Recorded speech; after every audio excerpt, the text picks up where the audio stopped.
Hello everyone, welcome my YouTube channel তুমি আমি লাইফস্টাইলের আরও একটা ভিডিওতে তোমাদের সবাইকে ওয়েলকাম। তোমরা সবাই কেমন আছো? আশা করছি সবাই খুব ভালো আছো, সুস্থ আছো। আজকে তোমাদের সঙ্গে কোনো রকম ডেলি ব্লগ শেয়ার করব না। আজকে শেয়ার করব এই যে আমাদের এখানের হাট বাজারটা। তো সবসময় তো ডেলি ব্লগ শেয়ার করি, ভাবলাম চলো আমার যে প্রিয় জায়গাটা তোমাদেরকে একটু ঘুরে দেখাই। তো এটা হলো ব্যানার্জির হাট। তো যারা কাছ থেকে আমার ভিডিওটা দেখছো আমাদের মানে বাড়ির কাছ থেকে, তারা অবশ্যই জানবে যে এই ব্যানার্জির হাটটা কোথায় বা কীরকম ধরনের। আর যারা জানো না তাদেরকে আজকে আমাদের এই ব্যানার্জির হাটটা ঘুরে দেখাবো। তো আমি প্রত্যেক বছরের মতো এবছরও কিন্তু শুরু করে দিয়েছি ছোট্ট ছাদ বাগানটাকে আরও একটু সুন্দর করার জন্য। তো প্রত্যেকটা বছরই আমি যে থেকে ছাদ বাগান করছি এই কাকুর থেকেই কিন্তু সব জিনিসপত্র নিই। ভীষণ পরিমাণে মানে ভালো ব্যবহার, মানুষটা ভালো। তোমাদের তো এর আগেও কোনো ভিডিওতে আমি বলেছি, তো সত্যি আবারও বলছি, এই মানুষটা মানে যতটাই বলা হবে সত্যি বলছি অনেক কম হবে। তো এখানে আমি কিন্তু অনেক রকমের গাছ, তারপরে দানা, সার অনেক কিছুই নিয়েছি, সবটাই তোমাদেরকে দেখাবো। আর এখানে দেখো তোমাদের দাদাভাইও কিন্তু ঘুরে ঘুরে দেখাচ্ছে।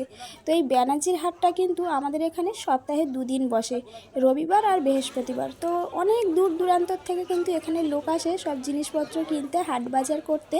তো এখানে মানে যাবতীয় জিনিস, ঘরের জিনিস থেকে শুরু করে গাছের মুরগি, পাখি, মানে পশু যা তুমি চাইবে কিন্তু আমাদের এই ব্যানার্জির হাটে খুব সুন্দরভাবে কিন্তু ন্যায্য মূল্যে পেয়ে যাবে। যে কোনো পরিমাণে মানে যাই খোঁজো না কেন, ফুল ফল সবজি সব কিছু কিন্তু আমাদের এই ব্যানার্জির হাটে পাওয়া যাবে। এই ব্যানার্জির হাটের আমরা যতই নাম করব ততই মনে হয় কম হয়ে যাবে। মনে হয় মানে ভীষণ একটা ভালো জায়গা। যতই বড় মার্কেট হোক না, যতই বড় শপিং মল হোক না কেন, বাট আমার কাছে কিন্তু এটা সব থেকে সেরা।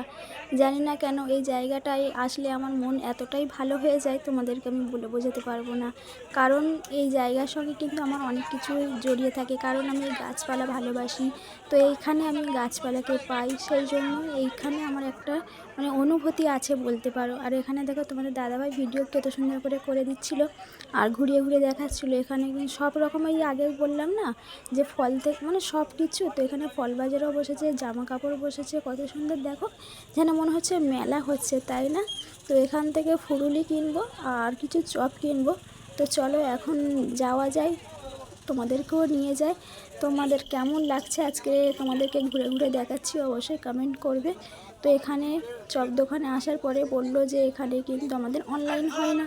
তো সেই জন্য দুঃখের বিষয়, আমাদের কিন্তু আর নেওয়া হলো না চপ ফুরুলি। তো চলো এইবারে অন্য কিছু কিনতে পারা যায়, যেখানে অনলাইন আছে সেখান থেকেই কিনবো। তো সেখানে তো আর কেনা হলো না। তো চলো এখান থেকে একটু ইঁদুর মারা এ নিয়ে নেবো। প্রচুর মানে ইঁদুর হয়েছে জানো তো আমাদের বাড়িতে। তো এই যে দাদুটা এতটাই মানে এর একটা টাকাও দাম কম করছিল না। আমি ওনার সঙ্গে আবার করেছিলাম যে একটুখানিও কম নেবে না, বলছে না ধুর বাপু কম হবে না। তো আবার ওনার কাছ থেকে একটা নিয়ে নিলাম। নিয়ে নেওয়ার পরে এখন বাড়ির দিকে রওনা দেব। তো দুটো নিতে বলছিল, আমি বললাম না দুটো নেবো না, একটাই নিই, যদি ভালো হয় আবার পরের সপ্তাহে এসে নেব। কারণ শীত পড়েছে মানে আমার তো এখানে যাওয়া আসা লেগেই থাকবে।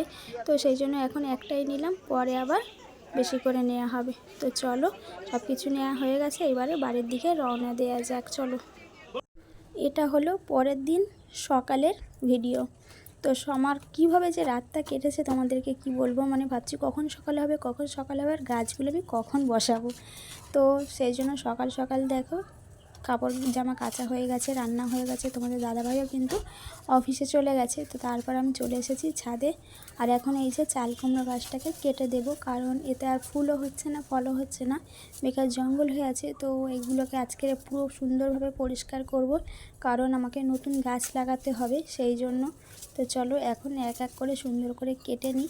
আর এই যে গাছটা কিন্তু আমার এখনও একটা ড্রাগন আছে, এখনও মানে না 3টে ফুল ধরেছিল, তার মধ্যে থেকে 2টো নষ্ট হয়ে গেছে, তো একটাই ছিল।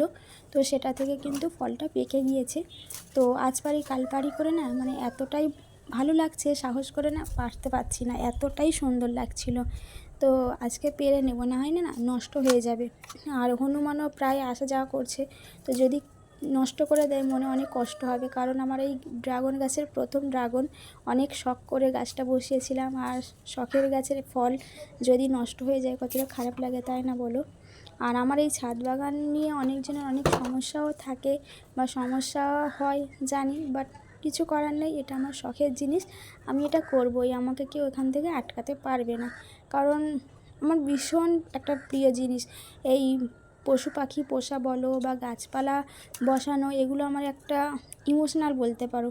আমার একবেলা খাওয়া না হলেও আমি সহ্য করে নেব, বাট আমার গাছপালা, আমার পশু পাখি পোষার একটা অন্যরকম একটা নেশা। তো তোমরা বুঝতেই পারছো কতটা নেশা। কয়েকদিন আগে আমার অপারেশন হয়েছে, তারপরেও কিন্তু দেখো ভারী ভারী মাটির ট্রেগুলো কিন্তু আমি যেভাবে টেনে নিয়ে যাচ্ছি, মানে মনেই হচ্ছে না যে কয়েক মাস আগে আমার এরকম একটা অপারেশন হয়েছিল। মানে ভুলেই যাই এদের সঙ্গে যখন থাকি না, আমি সব কিছু মানে ভুলে যাই, মনে হয় আমি একদম সুস্থ একটা মানুষ।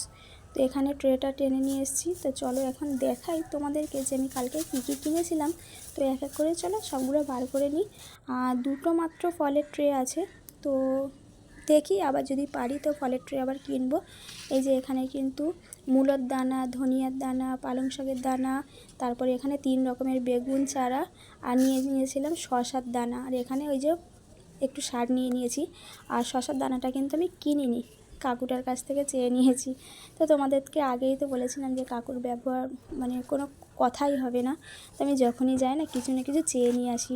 ওই যে চাল কুমড়ো গাছটা দেখলে, ওটাও কিন্তু চেয়ে এনেই বসিয়েছিলাম, ওটা কিন্তু আমি কিনে আনিনি। ওর থেকে আমি কিন্তু অনেকগুলোই চাল কুমড়ো পেয়েছিলাম, তোমাদেরকে ভিডিওতেও দেখিয়েছি। তো সবটাই তো মানে তোমাদেরকে দেখানোর চেষ্টা করি, যতটুকু পারি দেখাই। তো খুব ভালো লাগে তোমাদের সঙ্গে এগুলো শেয়ার করলে না, মানে মনটা একটু হালকা হয়, খুবই মানে একটা আনন্দিত হই। তো চলো এখন মাটিগুলো শক্ত হয়ে গেছে, যেহেতু অনেক দিন কোনো গাছপালা ঠিকঠাকভাবে বসানো হয়নি, তো মাটিগুলো শক্ত হয়ে গেছিলো, আগে ভালো করে মাটিটাকে ঘষে নিয়েছি। তো এতে একটু আমি এখন সার দিয়ে দেবো, সার দিয়ে মাটিটাকে একটু সার করে নেব, কারণ অনেক দিনের মাটি না, এতে না সার দিলে সেরকম ঠিক একটা হবে না। আর আমাদের এখানে না মাটি একদমই পাওয়া যায় না, জানো তো। মাটির অভাবের জন্য না সেরকমভাবে গাছপালা মানে শখ হলেও চেপে যেতে হয়, কারণ এই যে মাটি পাওয়া যায় না। তো এই মাটিগুলো কত কষ্ট করে মানে আমি জমিয়ে জমিয়ে রেখে দিই, কত দূর দূরান্ত থেকে না একটু একটু করে মাটি এনে জমিয়ে রেখে দিই এই গাছ বসানোর জন্য। কত মুখ শুনি, তার কোনো ঠিকানা নেই, যে এই গাছের জন্য, এই মাটির জন্য বহুত মুখ শুনি, তবুও একটা ইমোশনাল জড়িয়ে থাকে। মুখ শুনলে আমার কিছু মনেই হয় না, কারণ এগুলোকে আমি ভালোবাসি, আর ভালোবাসার জিনিস পেতে গেলে একটু তো মুখ শুনতেই হবে। তো চলো এখন গাছগুলো এক এক করে বসিয়ে দিই। এখানে এই যে দুটো ফলের ট্রে আছে, এতে যে কটা হয় হবে, তারপরে আবার নিচে জায়গাতে কিছুটা বসিয়ে দেবো, সেটা দেখি আগে কটা বসানো যায়। অনেকগুলোই চারা কিনেছি, তো ওই যে বললাম আগে একটুখানি সার করে নেব, তারপরে গাছগুলো বসাবো। তো জানি না কতটুকু কী হবে না হবে, তো এখন তো গাছগুলো বসিয়ে দিচ্ছি, তো সবটাই ওপরওয়ালার ওপরে। আর একটা কথা বলতে, সত্যি কথা, আমি যে গাছ বসাই না কেন, নিজের কথা বলে বলছি না, প্রত্যেকটা গাছ কিন্তু খুব সুন্দরভাবে হয়, তাই জানো তো, ওই জন্য আরও বেশি ভালো লাগে। তো এইবারের বেগুন গাছটা না খুব একটা ভালো ছিল না, তো জানি না কতটা কী হবে, দেখাই যাক, নয়তো আবার অন্য গাছ কিনে নিয়ে আসবো। তো চলো গাছগুলোকে এখন সুন্দর করে লাগাই। আর আমার ডেলি ব্লগ তোমাদের ভালো লাগে নাকি অন্য কোনো ব্লগ ভালো লাগে বা ঘুরতে যাওয়ার ভিডিও ভালো লাগে, কোনটা তোমাদের বেশি ভালো লাগে, তবে অবশ্যই আমাকে কমেন্ট করবে, আমি সেই ধরনেরই ভিডিও তোমাদেরকে দেওয়ার চেষ্টা করব। কারণ দেখো এত কষ্ট করে ভিডিও করি, আর সেটা যদি তোমাদের ভালো না লাগে তাহলে কিন্তু ভিডিও করা আমার বৃথা, তোমাদের জন্যই করি। তোমরা যেভাবে বলবে, যেমন ভিডিও বলবে, আমি তেমন ভিডিওটাই করার চেষ্টা করব। আর এই ফলের ট্রেটা এতটাই ভারী ছিল, মানে আমার দম বেরিয়ে যাচ্ছিলো, জানো তো, প্রচুর প্রচুর ভারী ছিল, কারণ মাটি এমনিতেই ভারী হয়, তারপরে এক ট্রে মাটি প্রচুর ভারী ছিল। আর তলাতে না একটু কাঠ আর ইট দিয়ে একটু উঁচু করে দিলাম, কারণ যখন ছাদ ঝাঁট দেবো তখন সুবিধে হবে, না তো পুরো একদম হয়ে যাবে। তো আজকে ভিডিওটা এখানেই শেষ করছি, চলো।